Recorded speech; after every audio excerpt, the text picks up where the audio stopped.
smells like Yellowstone. That kind of night. Apparently. He's discovering lots about himself, and he's spending a lot more time in the bathroom. This will be the high point of my day. Todd? That's Toddzilla. Toddzilla, bitch. Adventure is up there!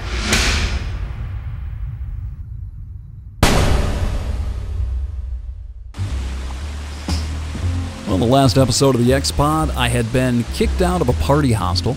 I was also ripped off by the management team when I was checking out, and in essence, thoroughly unenjoyed everything about the dingy little town of Livingston. So, I was quite happy to be on the boat heading back upstream all the way toward the city of Rio Dulce itself. It was a city I knew nothing about. I had no idea where to stay.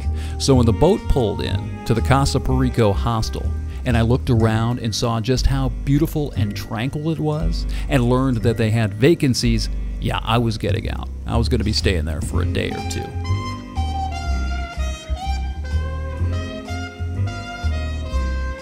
The next day, I decided to venture into the city and find out what the town was really all about. Well, hello from Rio Dulce.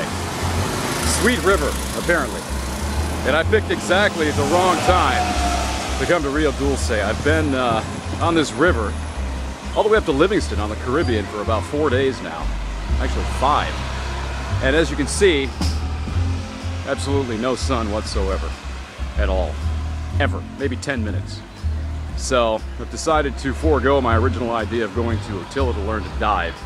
And I think I'm going to turn back around and head to the Pacific where it's warm. And I can actually swim, do something. Yeah. Talk to you there. You know, I'm going to blame the lack of sun, low melatonin levels, because I was pretty bitchy. I figured I was out of there. But then, things started to get pretty interesting. Not still. Video! So I met up with 3 girls from the hostel, and with the 4 of us decided to take an impromptu trip, despite the weather, still gray, to a hot water waterfall about a half hour south of Rio Dulce, and I think we're starting to approach it right now. Maybe you can hear it in the background. I like it. It's worth going. Bien bonito, bien bonito. Always safety first here in Guatemala. Almost fell. Wood is slippery. It's steam, hot spring waterfall. It's all steam coming off of there. And I didn't bring my shorts. Dumbass. Fortunately, someone else had another pair I could borrow. All right, to the warm. Otherwise, you would have seen more of me in this episode than you care to, because I was going in that water. One way or another. This water is so incredibly fucking warm. And deep. It's like having Old Faithful falling from the sky onto you. I can't express to you how awesome this is. This water is probably 110 degrees.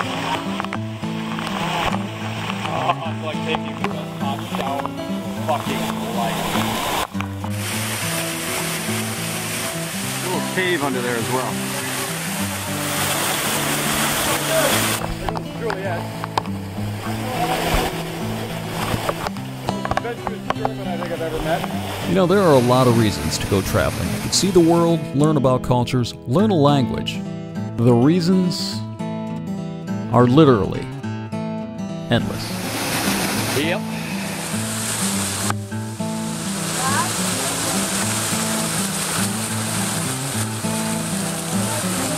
Unfortunately, the reasons to have travel insurance are nearly endless as well.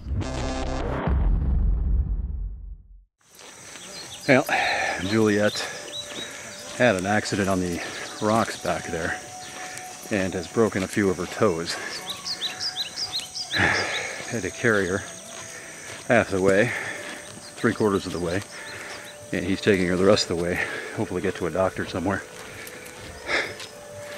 Really sucks. bleeding pretty badly too with the toes. We got really lucky in the fact that we found someone who could drive her back into town to get her medical attention. But we spent the rest of the day wondering where the hell she was and hoping that we hadn't given her to kidnappers. She was fine though. She was waiting for us at the hostel when we got back. Well, the story of this entire week has been rain. I've been here 6 full days. Today's Friday the 25th, I believe. I believe it's the 25th. I've been here since last Saturday. And this is exactly what I've seen the entire time. Rain, clouds. This place would be absolutely idyllic. Idyllic if there were any fucking sunshine here. But I've been checking the forecast and it looks like there's going to be at least another week of this. So I'm going to turn around. I'm going to get off the Caribbean side and head back toward the Pacific. I'm kind of considering a trip down into El Salvador. El Tunco, I think, is the name of the town. It's kind of southwest of San Salvador, supposedly about 90-95 degrees every day with lots and lots and lots of sun and some big-ass waves that I could really enjoy right about now. So that's part of the plan. I don't know if that's exactly what's going to happen yet, but if it does, I probably have one of two options. I'm going to head north up the Pacific coast and start looking at returning by land to the United States, or I could possibly head down south toward Nicaragua, Lake Nicaragua, and the river that leads from the lake to the Caribbean once again and come north that way. So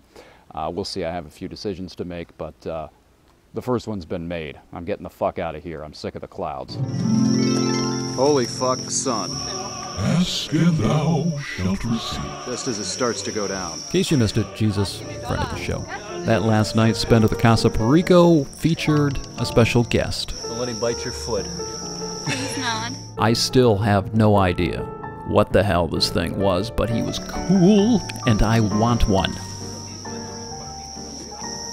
Something happened today. Yeah. Oh, look at that. Oh my god. There's actually sun.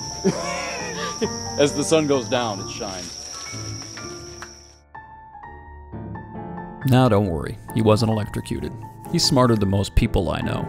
The next morning I was primed and ready to go. I was eager to see the western frontiers near the Pacific, El Salvador, Nicaragua. Big plans.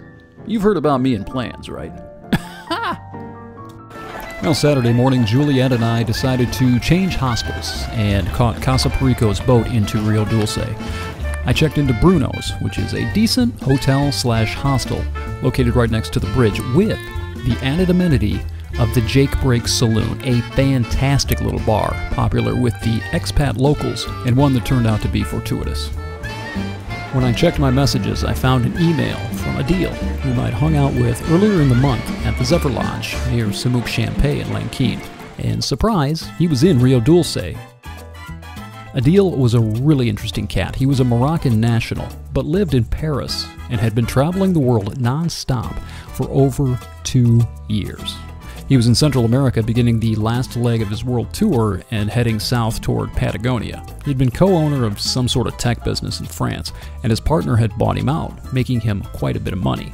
Enough where he could travel almost unconscious of expense and keep his empty apartment in Paris at the same time.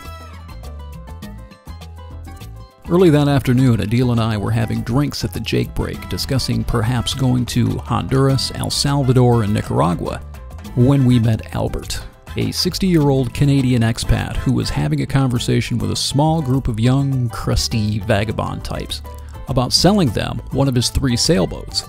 See, they wanted to ferry people from Panama across the Darien Gap to Colombia, a great way to make money by all accounts. And before long, Albert and I were chatting about him teaching me to dive and perhaps even staying on his boat and learning to sail. Albert invited Adil and I over later that night to chat, and the conversation quickly pivoted to me buying his company for $1, then buying the small sailboat for around $1,000. See, his plan was to take that money, put it into repairs, and then flip it for $5,000. Then taking that money to flip his other, larger sailboat. Adil and I returned Sunday afternoon for more negotiations and to see the boats in the daylight. Okay, it's video now. Go ahead. Last night that him and I took off in mine, but I said, fuck buying a boat. Why don't you just come with me? Let's just fucking go. I've been dying for 10 years from Roatan further, but let's go and enjoy this. Like, I want him to say. I have to admit, I was interested in the idea of staying in Rio Dulce indefinitely. It appealed to me, as did having my own little boat. I had visions of muling would-be immigrants to Florida, of course, until, I actually thought about what it might entail. Sunday night, the three of us met up again, this time in town for some drinks, of course. Do fade-ins and fade-outs on this movie, fast fade-ins, fast fade-outs, or slow, Nobody would believe it. Nobody would believe it if I didn't shoot it. After about 2 hours, it started drizzling, and without explanation, Albert jumped up, mumbled something about the rain, and ran off into the night toward his boat. In Rio Dulce, fun find you. After our third or fourth bar, we met Wiley. Wiley the deported coyote. Listeners to my podcast will recognize that name. The rest of you can follow the link if you want the whole sordid tale. Hey fuckos, this is a family show, okay? Sometimes people make you offers. Your gut tells you it's not wise to refuse. And as a wise Gump once said, that's all I have to say about that. Adil and I also met a really cool Welsh couple who happened to know Albert, so we decided to make an early Monday morning trip over to his boat for a little uninvited after-party. Albert was not pleased. Quite the opposite, and before we could even get offshore, he chastised us for coming to his place drunk. I didn't say a word. I abruptly did an about-face and returned to the hostel and went to bed. Adil was ready to leave Rio Dulce, and I asked him to stop by my room the next morning on the way to the bus terminal.